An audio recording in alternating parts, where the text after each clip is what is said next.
এখানে। আপনাদের সরকার যখন চোরাম চোরাম গুড় বাতাসা কেটে ভাগীরথীতে ভাসিয়ে দেব, সেই তখন তো আপনারা কোথায় ছিলেন আপনারা?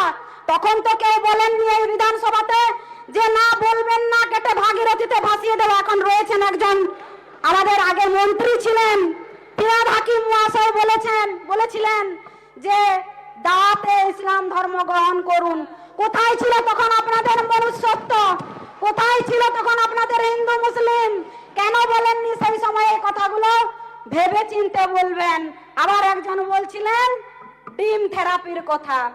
শুনুন, পশ্চিমবঙ্গের গণতন্ত্র প্রিয় মানুষ, রাষ্ট্রবাদী মানুষ গণতন্ত্রকে সম্মান করে এবং গণতন্ত্রকে রক্ষা করেন। আর তার জন্যই আপনাদের উপরে লাঠি ঝেঁটা না ছুড়ে ডিম থেরাপি করছে, যাতে করে আপনাদের শরীরে আঘাত না হয়।